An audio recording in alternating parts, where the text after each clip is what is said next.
Bob Cooney, bringing you another edition of the Being Virtual Show, where I try to highlight people doing really interesting things in, virtual reality, augmented reality, mixed reality, to try to help move this industry forward. And today I have the extreme pleasure of bringing somebody I haven't spoken to in a long time. And so please meet Nick Busietta from Liminal VR. Say hi, Nick. Hey Bob, how you going? I'm doing freaking awesome, dude. How are you? Yeah, likewise, likewise. Lots going on, lot happening in the space, and yeah, just struggling to keep up with it all, to be honest. Yeah, it's moving really really fast. And as somebody in this industry, that's one of the things we can talk about before we kind of do a little bit of a background and bio and talk about where you are. But we should talk about like what are the challenges of working in such a fast moving industry. But we'll come back to that. So I first ran into you in Melbourne, No, it and I wasn't want to say Melbourne. it was. It wasn't Melbourne, Was it? Bob. It was VRLA in 2017. Holy I shit. remember it That's well right. because it was the most terrifying presentation I've ever given. Yeah, and we were on this big stage, and there was this huge, audience, and there was a speaker introducing us, over the loudspeaker, and we had to walk from backstage.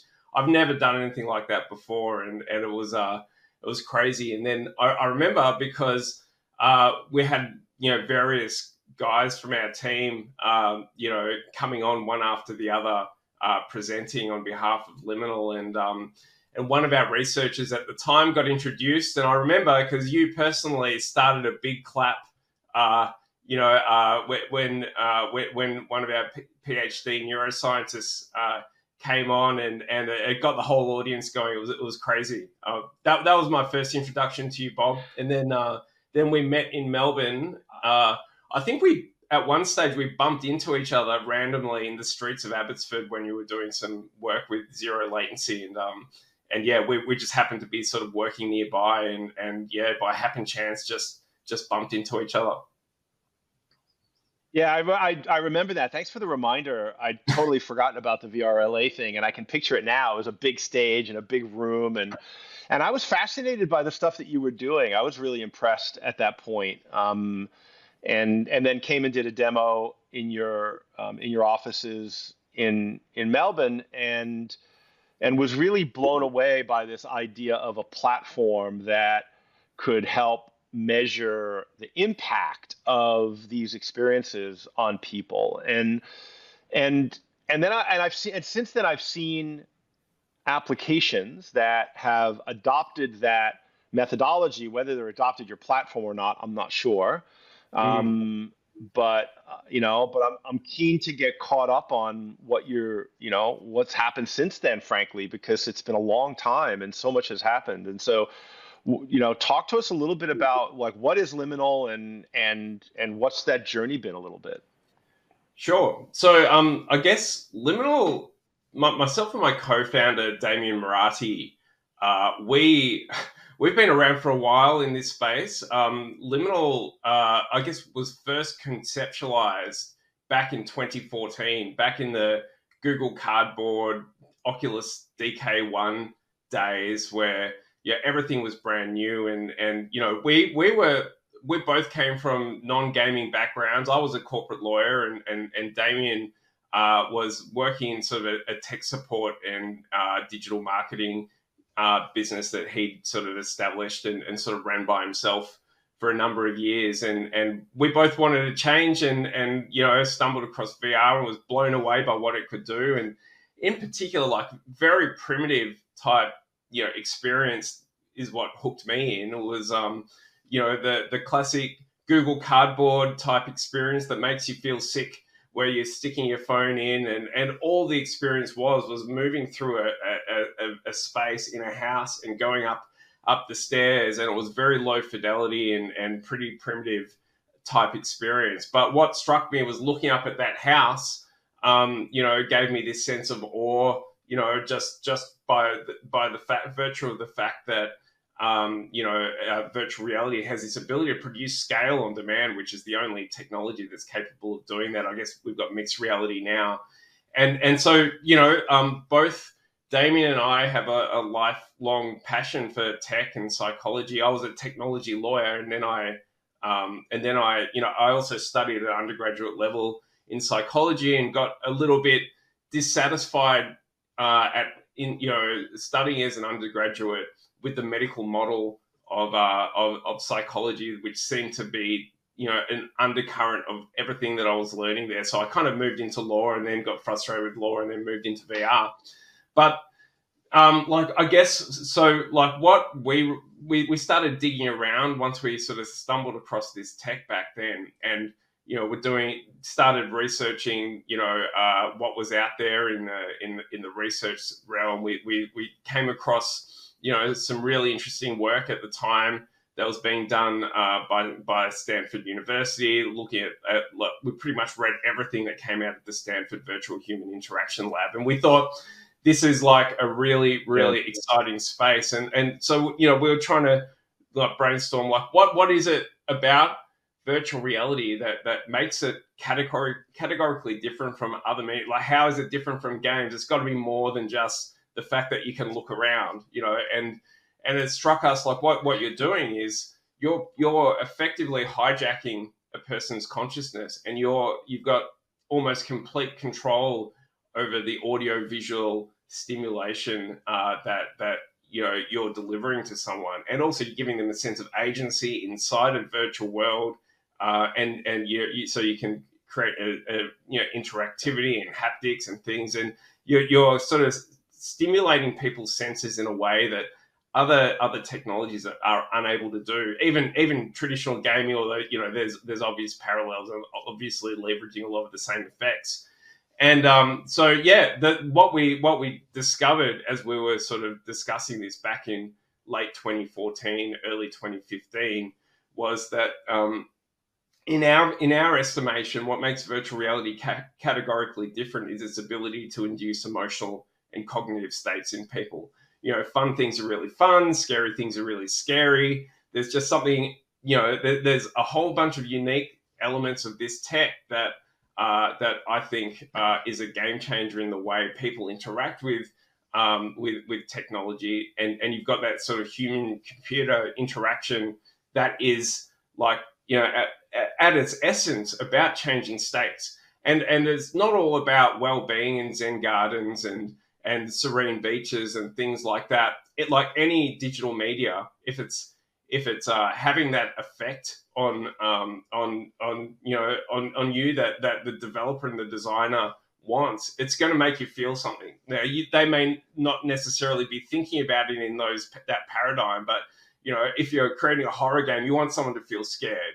If you're creating other kind of interactive games, you might want people to feel to have fun and feel a sense of cheerfulness or excitement or whatever it might be. And that's really what we wanted to double down on. So we, I guess, very early on took when we established ourselves, we took the unconventional step of starting an R&D team first before we started building our development team, because we really wanted to understand this at its essence, like what was going on, not just how do you create VR and what's a VR UX looks like. Like back then, everyone was trying to figure that out, but we also it's like, well, still are. Yeah, still are. Although I think we're making good progress as an industry there. But I think in terms of like, well, if as our hypothesis kind of I guess would direct us, if you want to put, it's all about emotion, it's all about cognitive states. Like, how do we build that into the design from the get-go at the concept stage, and then craft these experiences around that idea? And so we looked at everything from color emotion theory to visual complexity to classic mindfulness practices and breathing techniques, and we looked a lot into a whole range of different gamification and design and interactivity and you name it. Uh, there's like everything that goes into a VR development and design experience is a technique that you can possibly leverage to generate emotional effects. And then what we started doing, like originally we were very in-house about that. It's like, hey, this is our secret sauce, and where we kind of wanted to be kind of, well, this is what makes us different. We've got this stockpile of knowledge that no one else has. And then it struck us, like we're coming across a lot more theory and information than we can possibly develop ourselves. So we decided to take more of an open book approach, collaborate with people around the world, share our research, share what we're doing, and I guess get other people to come on board and collaborate with us, and sort of and around that we built Liminal, which is an app of virtual reality experiences designed to change how people feel and perform. It's a tool for empowerment, and so we've sort of expanded from, in the early days, a focus on calm and energy, like an upper and a downer, and we've branched out into 6 categories of experience now. We've got relief, which is for pain relief, which is a really great use case for VR. Focus, sleep has been really, really popular and positive for us, and awe, and so that's been our focus, and I guess we almost see virtual. These aren't just like hey, interactive experiences like little games and things like that. We almost see VR as like a almost pharmacology, like a digital drug in a way. So where it can have these reliable and measurable effects on people's mental state and emotional and cognitive states, and we've been sort of really looking at things through that paradigm as well. Yeah, wow. Wow. So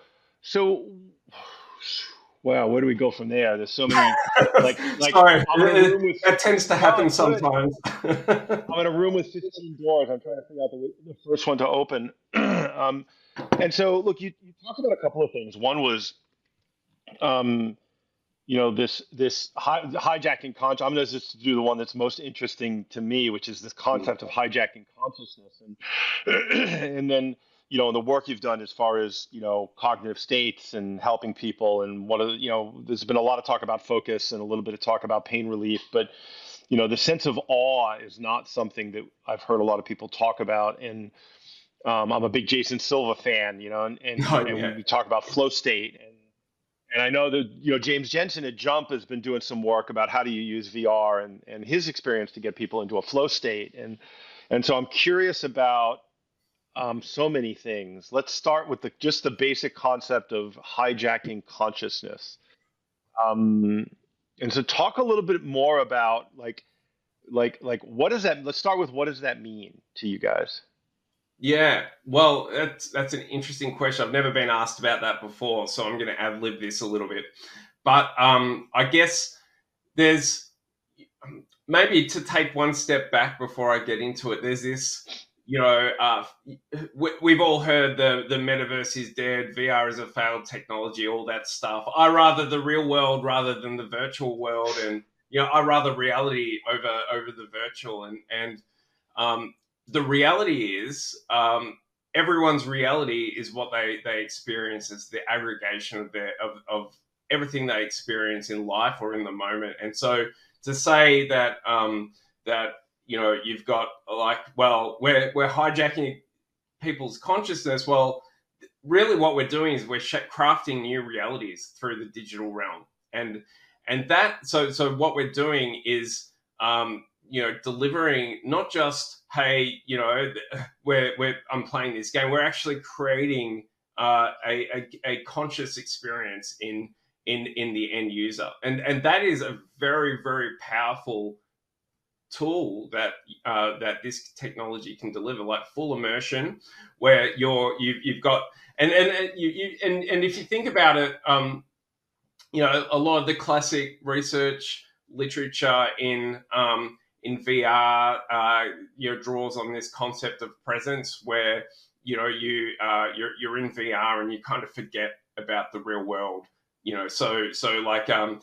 want people to be, once they're plugged in, and they if they stop to think about it, okay, this is a digital environment, there's a real world out there, that is distinct from what I'm seeing and experiencing now.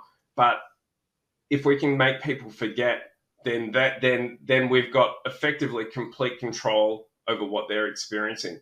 So that's the theory. Now there's different layers of fidelity within that, and I think it's safe to say VR is not yet fully hijacking people's consciousness, in the sense that they disappear, that reality completely disappears from them, but it does enough for us to be able to once we've got people into that plugged in that way, you're accessing deeper layers of the brain that that can then really be used to direct people into what they're feeling, and how they're functioning cognitively, and that is an effect that, just like everything can be used for positive things and can be used for negative things. We're really focusing on the positive, and wanting to sort of reliably measure that shift, and be able to effectively create new experiences that are going to be more and more effective as we go. Yeah. Yeah, look, and I did a show recently with Louis Rosenberg, and we spent most of that time talking about, some of the downfalls and the risks around privacy and security and manipulation and stuff that can happen there. Mm. Yeah, and I do want to, I'd love to have the counter side of that, which is, when you hack someone's consciousness, how do you use that for good? Because I think I'll just speak for myself. Like, I immediately go to all the ways that we can be manipulated, and that's, with online technology and social media, there's been tons of documentation that shows that that's gonna happen. like Mm. like we're not going to be, we've proved totally ineffective or unwilling to legislate the prevention of that, and so that's going to happen. So talk to me about the good things that can happen when you design this ability to, from all the research and the measurement that you're doing, to be able to get in and hack people's consciousness. How is that good? Yep. So maybe I'll start. There's a lot of layers to that, obviously, but maybe I'll start with how Liminal goes about. I guess I'll touch on very briefly, because there's so much to get through. How just some of the things that we think about when we're designing these things, and then how we Yeah. measure them, and the utility of that just to contextualize things.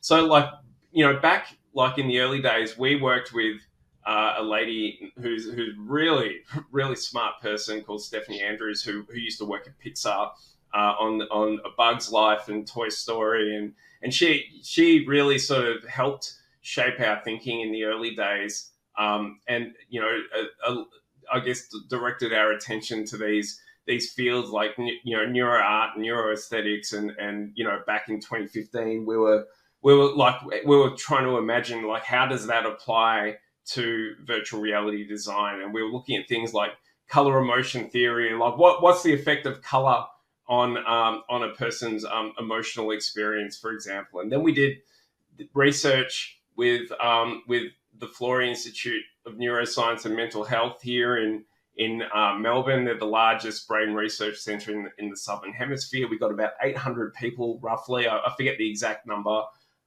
into 3 different environments, where a hospital waiting room, and it's sort of an empty room, and a what was the other one, and a waiting a domestic living space, and we got people to psychometrically rate their emotional response to nothing more than just color changes in the simple environment. So we saw really really clear trends that were consistent with the underlying theory that we had anticipated.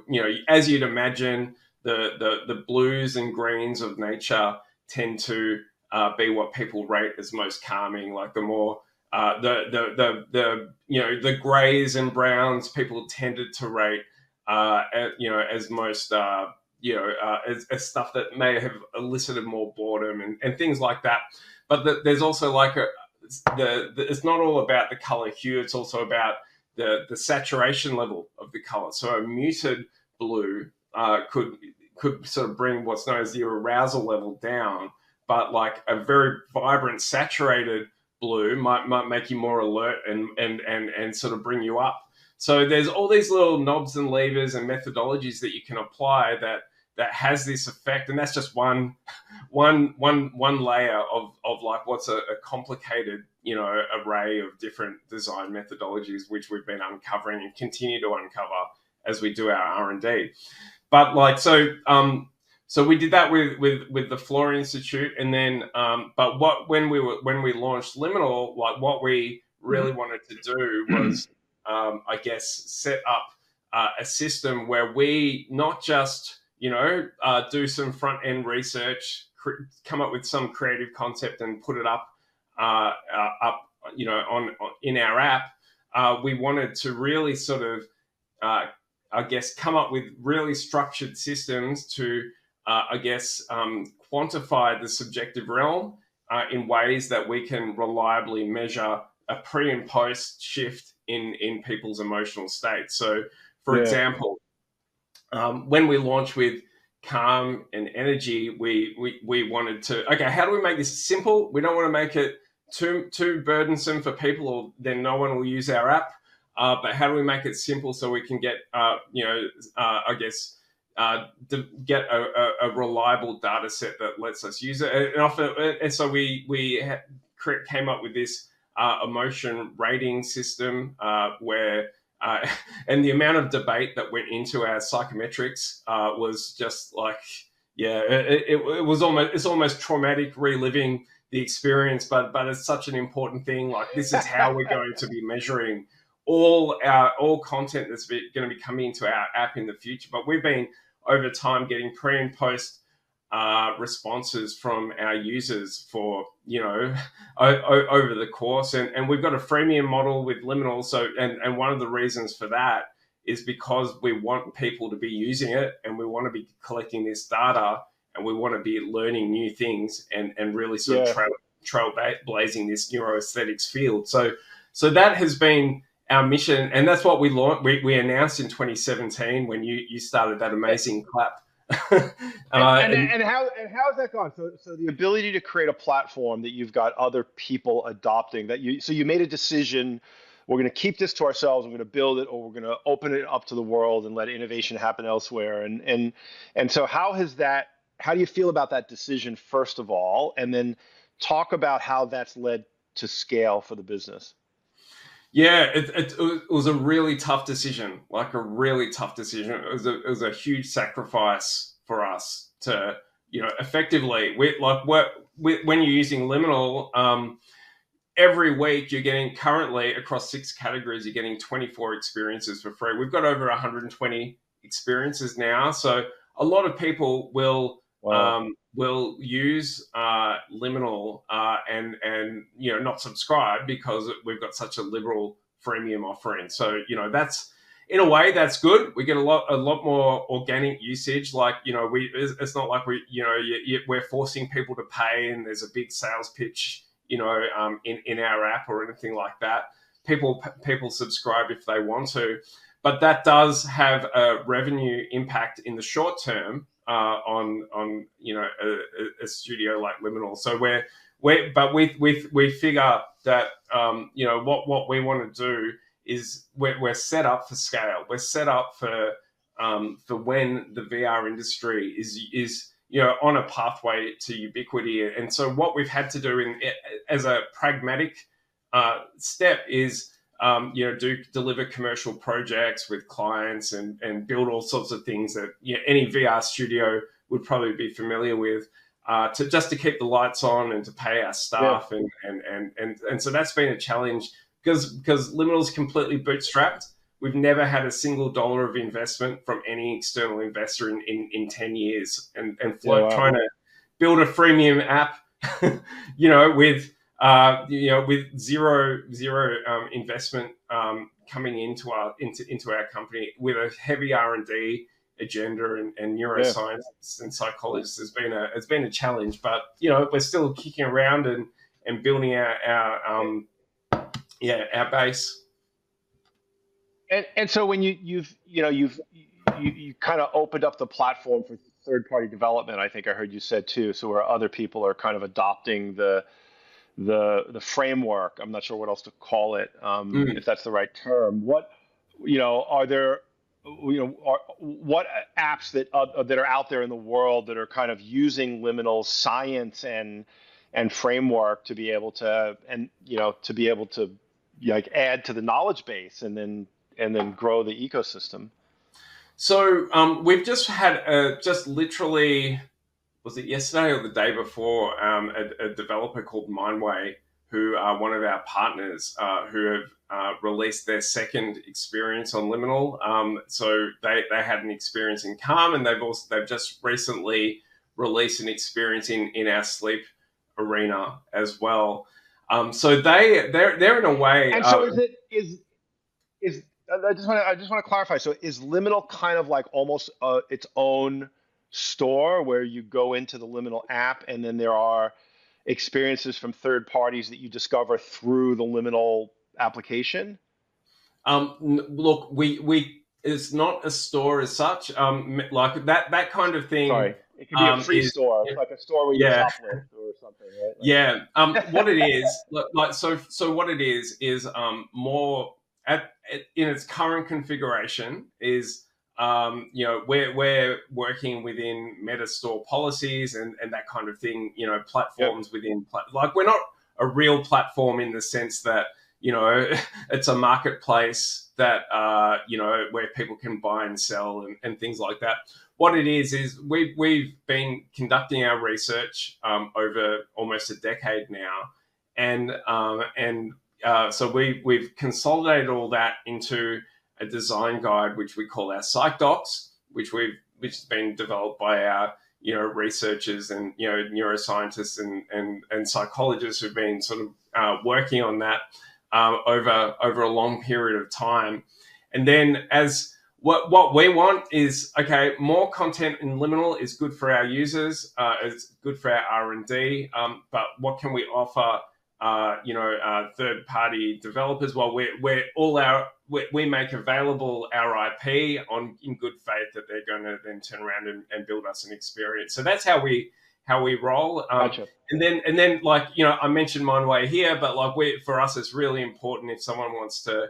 If someone releases something on Liminal, that we then go out and tell the world about them. So Mindway is a Yeah. mindfulness app. So on one hand, you could say, loosely speaking, we could see them as competitors in the sense that, well, we've got mindfulness experiences too, but really what we're trying to do is collaborate with organizations like Mindway, who are on App Lab right now, and sort of work together, because it's kind of like we're all batting in the same team. We're trying to establish ourselves as an industry, and we're all on this journey where we're trying to work out how to do this better and better. And for us, Yeah. it's like, well, the collaborative approach is king. So if the more people we work with, the more we learn from each other and sharing insights, and that's just Liminal's approach. And that approach might not be agreeable for everyone, and that's fine, but that's just how we see it. Yeah. So somebody who might be like Mindwave, is it Mindwave that you were saying the company? Mindway, Yeah. So they WAY. Mindwave. Yep. So they are creating their own app, but they're also creating an experience. So they're building their app based on your IP and your knowledge base, and then they're Yep. giving a piece of that back into liminal users so they can explore. And so, yeah, I got it. And so, but can anybody take your knowledge base document and build that knowledge into their app? And is it free for them to do that, or is there Yeah, some it's IP free. licensing that has to Yeah, we've happen? got a licensing system, and like there's no payment or anything like that. There's no exchange of payment either way, but it's really like Yeah, if it's really a good faith collaboration. Like we would make it available to anyone who's like genuinely wanting yeah. to contribute content to Liminal, and then they get the benefits of our research, and that's how we roll. So it's almost like a bartering system in a way Yeah. at the moment, where and that's just currently that's what's within our means to do, and maybe one day we can explore other models for that, but right now that's how it's all set up. So what are some of the in the research that you've done around, being able to impact people's cognitive states? What are some of the things that, because I know you're talking about, neuro art theory and things, color theory. Those things have been around forever. Advertisers, packages have been using them. Obviously, Pixar uses them Mm. in their animation and storytelling. So there's probably no surprise when you then validate that existing stuff. What are some of the stuff that you've actually discovered that surprised you? It was like, holy shit, I didn't expect that. Yeah, well, in our sleep category, that's a pretty good like we've done a lot of crazy experiments, Bob. I bet. Using VR in ways that are very unconventional, and you can see some of that in Liminal. So for example, we have I guess created what we like. Okay, back in 2016, we were at a festival in Melbourne called Pause Fest. Myself and Damien, and we there was this light therapy stall there called Lucia Light, which really intrigued us at the time. And the idea is that you're getting blasted with light, and that you've got like flickering, and they had this almost hallucinogenic effect on us, and so we thought, well, like what happens in a sleep arena if or in VR generally, if you have an interactive light show through your eyelids with your eyes shut, and so we pioneered a few things in the calm arena, and got really some really interesting results, and then we did the same through then we did some more research, and we found that one of the real benefits, well, one of the problems with using digital technologies for sleep is with your eyes open, you're getting bombarded with blue light, and blue light is like, hey, Yeah. digital devices, and that's like alert and arousing, and so but what we found, and we've got a video, a little educational video in Liminal about this. When you have when you're having your using I guess blue light hits your eyelids with your eyes shut, it disperses, and only a very small proportion of that ends up hitting your optic nerve, so which is where that sort of stimulation happens. So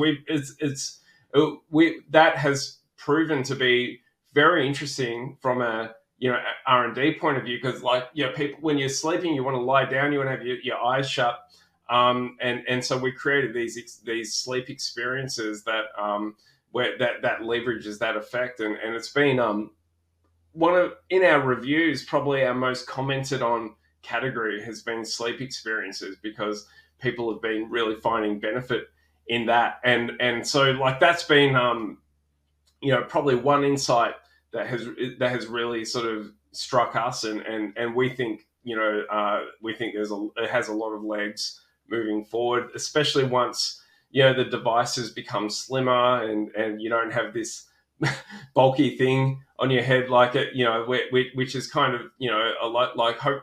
We see a lot of utility using VR for sleep, and we've since had collaborations with at the university level. We're currently doing like RMIT University doing a pilot with one of our eyes closed sleep experiences, Waves of Tranquility, and they were looking at it from a like they've done this, and look, it's a very small trial. There's only been about 10 or 11 participants right now, so it's too early to make any meaningful claims Yeah. about. But the early results indicate, like, where they've compared. They've sort of tested people biometrically, like using special devices that detect when someone actually falls asleep and nods off, and they found that so far, Waves of Tranquility is about just over 11 people falling asleep 11 minutes earlier than if someone's, say, reading a book, which people often Wow. use, to help get them to sleep. So, And and I think you mentioned that's an eyes closed experience. So you put on a headset, but you close your eyes, and then you're just basically using light patterns or strobe patterns. Is that what it yeah, is? that's right. That's right. So, and yeah, so that's been the effect so far in that limited pilot. But we're getting a lot of, we've also got our data sets that we're collecting. Sleep has been turned into a bit of a beast of a psychometric. It's not an easy thing to measure. But, like, Yeah. we've been getting data sets which have been, really, really interesting, in getting some very positive results from when we sort of get the self-report measures from our users, and yeah, and as I said, it just keeps coming up again and again in the reviews. So yeah, so it's been an interesting journey, but that's the sort of thing we do. We're always trying to try new things, implement new Yeah. theories, and push boundaries of design, and measure the effects. Yeah, and it's interesting. One of the things I try to get my clients to do is focus on one narrow problem to solve in one market, and you're kind of taking a much broader approach, which and an academic approach too, right? And so, which is, let's see how many problems we can solve around this kind of neurocognitive thing using this new tool. What's what's your thinking around that? Like the sleep thing, I sense there's a little bit of excitement around that. Do you ever think about just saying, all right, we're just going to focus on this one thing for the next delta time period to try to solve this problem, or do you do you guys really? Yeah, what I'm curious from a business standpoint. Yeah.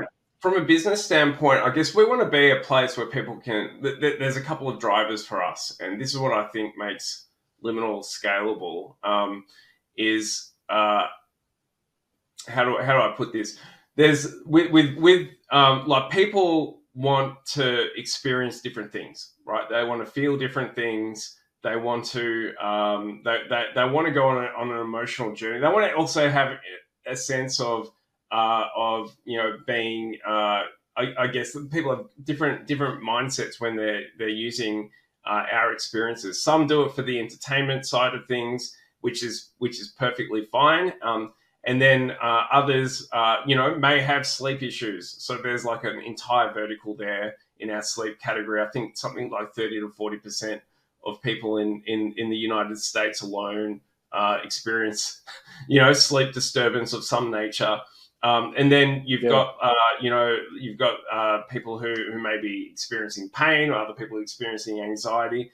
The reality is, a lot of different content has different effects. Like, you can both help induce sleep and make someone feel calm and maybe a little bit more focused at the same time, depending on certain variables within those experiences. So we're often looking at ways to tweak experiences in small ways to generate these different effects in people, and so, like, if it so from a business point of view, I don't see it as, okay, if we're focusing on sleep, we're losing there's an opportunity cost of trying to enhance focus, because even a failed experiment with sleep might be a hint that this will be a really good application for focus. So often Yeah.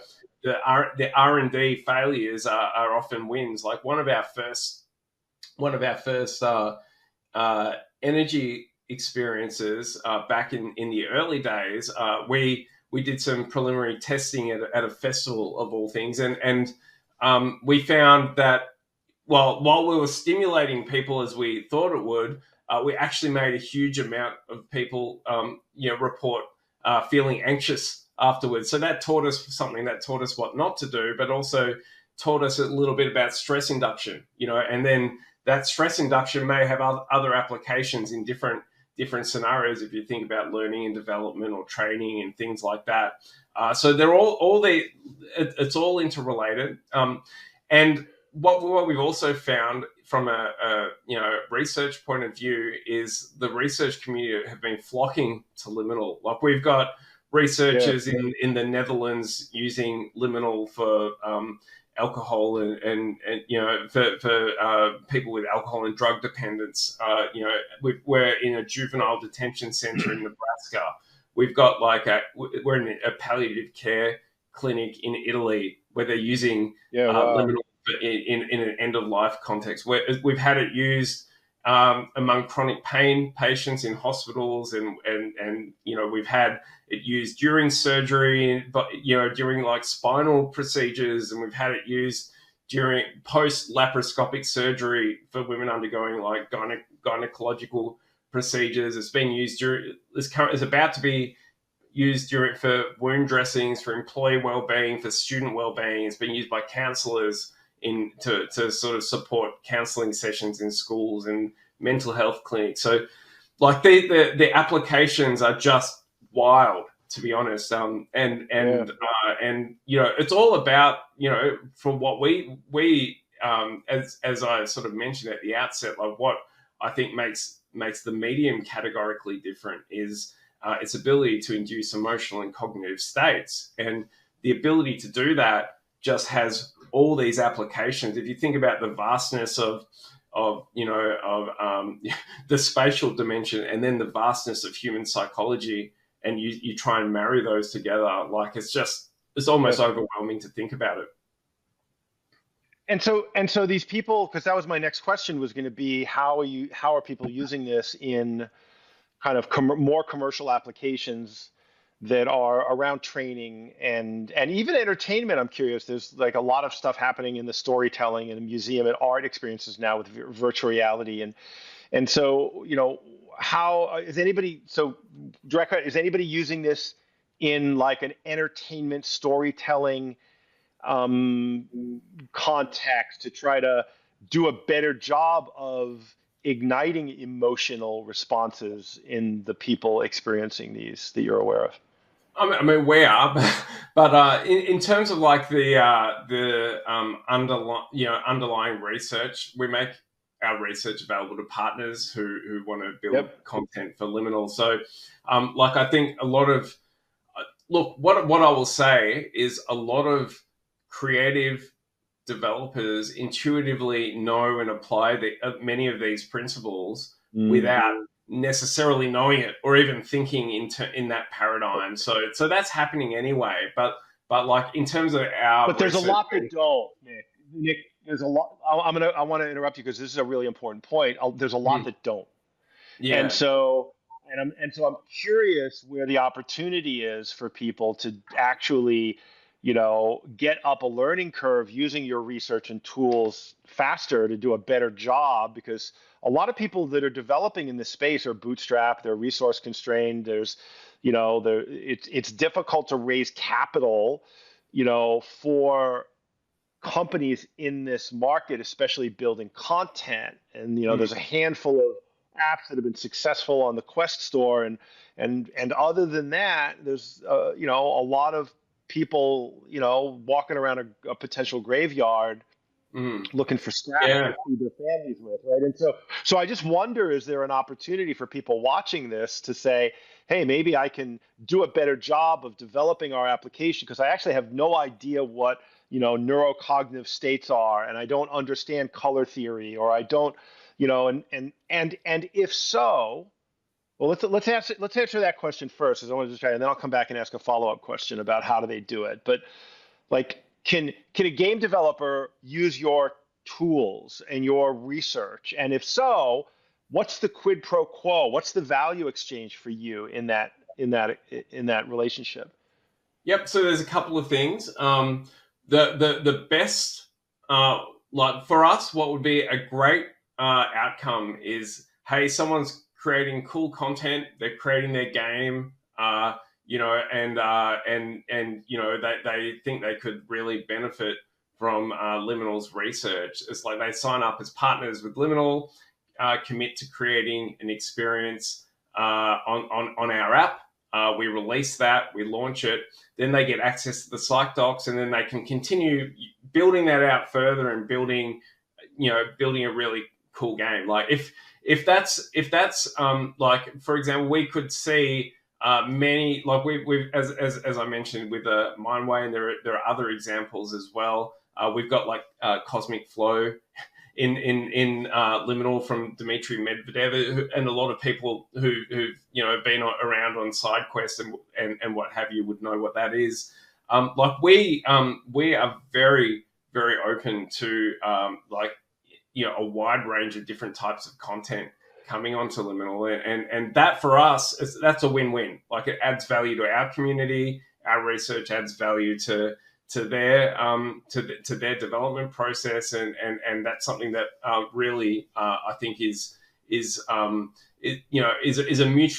mutually beneficial quid pro quo, as you put it. But there's another side to this too. Yeah. In that one thing that Liminal has that's also different is we've got a lab in the app. So and there's so we reward our users with a virtual currency for participating in short research experiments, and then that gives them the ability to unlock content and unlock favorite slots in Liminal, so they can save their favorites and things like that, independent of the weekly rotation. And so, like, we see there's a lot of potential for the lab to be something that we could potentially scale and commercialize down the track. So we would see, like we've had a lot of discussions with the research community about, hey, we could run an experiment in the lab. You can get some quick data at scale, and that could then help pave the way and support your research. Likewise, we could see, like, for example, if a game studio wanted to create a VR experience, and they wanted to get some it could be anything, like get some data on what people think of an environment they've created, or how they relate to it. Like there's scope for exploring interesting collaborations around that. So like how a certain scene impacts people or how they respond to it. And that's what I'm wondering is that if there's not an opportunity, so somebody could build, they could build a scene or a trailer or a short experience as a prototype or an MVP, put it on your app, get feedback, and then from that they get then additional tools and stuff to then continue to develop and then bring it to market in their own launch strategy or go to market strategy. Exactly. And that's something. Look, it's something where we're very keen to explore those sort of conversations with anyone who's interested. It's not like we're perfectly set up for that just yet, but like it's something that we're very open to, and so like that. Like if you contrast that with the traditional VR approach to VR research in a university, for example, like you have a researcher, they have someone crunch out a quick prototype, and then they spend all their days running around with a headset just trying to get anyone to participate in their study, and they'll be happy if they cobble together 20 people, whereas we could probably get hundreds per day quite easily through Liminal. So like that kind of thing, I think is unique, and it's an offering that that I guess we're looking to explore in the future. Yeah, cool. So how many users do you have now? How do you measure that? Look, there's sensitivities around that, but like what I'll say is, it waxes and wanes depending on seasonal factors in the Meta store. But we're growing our our user base steadily over time. It's certainly grown significantly when you contrast to this time last year, and we've also we're also really getting a lot of interest at enterprise level now. Like we've had this really good schools pilot that we've rolled out Liminal through an Australian government funded initiative in 33 schools, and that's something that we're talking with. We're in a school in China. We're hopefully about to start a pilot with a school in Dubai, which we've had a few promising discussions. So there's that, and then there's workplace wellbeing initiatives, and as I said, we're in juvenile detention centres, and we're in like all sorts of weird nooks and crannies. Liminal ends up. And look, and that's I've talked for years about the market for virtual reality is really lots and lots of mini markets and micro markets that until people experience it enough to realize that we can use this at home or in school or whatever, but the penetration rates are you're getting in through all the nooks and crannies. That's the way to do it. That's awesome. Well, the thing is, one of the challenges that any VR studio has right now is you have to almost abandon classic startup mantra that you have to get very narrow and specialize on something really narrow, because if you're too narrow, you're talking like the VR is already a market that's still it's a process. It's still establishing itself. It's a niche. Right, it's still a niche market. Yeah. Right? So if you go too niche, so if you go too niche within a niche and too specialized, then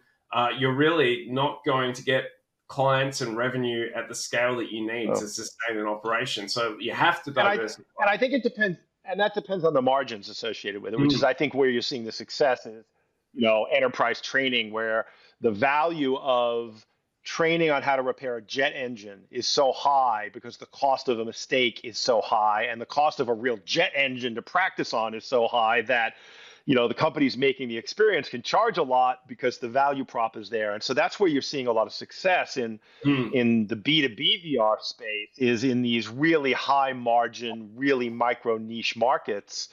And that's where you almost have to play to make money, right? And that's why I think, when you start, because it's really hard to solve, and go to market with 50 different solutions, right? All the things you're talking about are, solutions for these 6 different things. And within those things, there's other things, and different people react to them differently. And so, look, there is no one way to make money in business. That's one thing I've learned. No. There's lots of ways to approach it. And it's really interesting hearing your really go broad approach, because it very much contradicts the approach that I tend to preach. And and the fact that you're still here, 8 years after we first met at VRLA, and still growing and still doing it, is a testament to your approach. So congratulations. Yeah, I have to admit, there's been a lot of sleepless nights over that decade. Bootstrapping a VR studio with no investment is a non-trivial exercise. But so we've been relying on these projects to keep us going, and we've been lucky at times where the right project has come just at the right time when we needed it the most. Yes. And that's been our journey. And one of the challenges is, we know that investors want scalable solutions that are going to and projects are these one-off things. You do this project, you divert resources for your team, build something for a client, and then you're on the lookout for the next one all the time. Whereas but we think Liminal is going to be that scalable app that is going to be a self-sustaining, very high growth application. We think the market itself is a few years away still. It's growing, and we're optimistic, but we think the inflection point may be in the next sort of 3 to 4 years. There'll be we expect to see a takeoff point, but we're going to still see growth over that period. If you look at this year versus last year, it's night and day compared when you look at usage levels back then to now. So I think I think So it's are you seeing growth in usage this year over last year, you oh say? yeah. Look, what I'll say is we've had growth months and we've had decline months, and that's normal in VR. Like people have, since the launch of Quest 3 and the Christmas period and what have you, and the early months of January and February, you see higher usage and then there's a bit of a tail, a drop off, and then there are other spikes, and that's just how the market works at the moment. And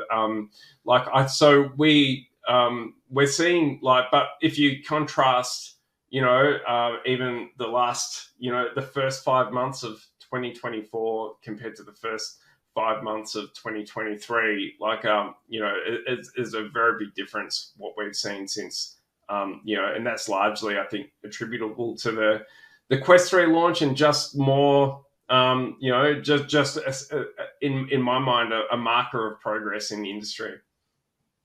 Yeah, yeah. Are you doing anything? How do you feel about Apple Vision Pro and that product and their launch? And are you considering doing anything on that platform? Yeah, we're very excited about it. Like that, one of the challenges for us right now is just fragmenting across two platforms is just with our current team configuration. It's challenging. There's also, Yeah, I guess we're still trying to work out sort of how Apple thinks about VR. Like we know that they're deliberately picking a different lane to Meta and which is understandable. But everyone also knows it's a virtual reality headset as well as a mixed reality or spatial computing headset. So it's clear to us that that is a very exciting development and something that we're really, really interested in and going to be looking at as soon as it's viable for us to do that. And that's something that that we're I think it's a real another marker of a step towards maturity of the industry, where a big player like Apple steps in, and everyone's known they've been working on this for many years, and to finally see a product released to market with a lot of really fancy tech built in, is just great, and I think there are real benefits for our R&D, but also we want to be on the Vision Pro, and we see that as as would I would imagine any studio that wants to build a sustainable business around XR. Yeah, cool. So how do people so two audiences for this question. How do end users find Liminal and get to try the experiences? Yeah, so end users would be just search for us on the Meta store. So if you've got a MetaQuest headset, just search for Liminal. We'll come up and download our app and give it a try. It's as I said, it's a freemium app, so there are no costs to download. You can just give it a shot and see for yourself whether it's for you. And have a play around when you do. There's a lot of different categories, and they're all designed differently with different ideas in mind. So it's funny, like some people gravitate to different to say the sleep category. Like we had a review just last night saying all I use is sleep. There's some other cool stuff, but it's really helped me get to sleep. Other people love awe. Awe's our most I guess popular category, and then we've got a lot of coming in energizing experiences as well. If you're enterprise, just contact us. Just at www.liminalvr.com, and we're always looking to expand on enterprise adoption of Liminal, and it could even be projects if you want to I guess build something novel that applies our research base. We're very, very keen to entertain projects with anyone, really. Yeah, that's amazing. Awesome. Well, Nick, I salute you and the whole team for what you've done. I think the work you're doing and helping educate developers, especially, as to how to use this tool in a way that helps humanity get more conscious over time is Yeah. a really important mission. And so, thanks for to you and the whole team for all the work you're doing, and look forward to continue tracking your success. And look, thanks for having me, Bob. Like it's I've really enjoyed our interactions over the years, and I always follow your posts on LinkedIn. I always find them insightful, and yeah, like just really great to be chatting, and hopefully we can chat again sometime. Yeah, and I'll be, we've been spending the your summers down in Australia, down in Melbourne, and so we should definitely try to catch up and do a face to face and talk some more shop when we're down there over the after the holidays next year. Sounds good, mate. Really good to All right, chat, Nick. and All yeah, right. thanks Yeah, again. tell everyone I said hi. We'll talk soon. That was another one version of the Being Virtual show. You can get more back episodes and get notified about future episodes at www.beingvirtual.tv. And I will do my best to continue to bring you the innovators and the trailblazers doing really interesting things in this amazing world of virtual reality. Stay tuned for more.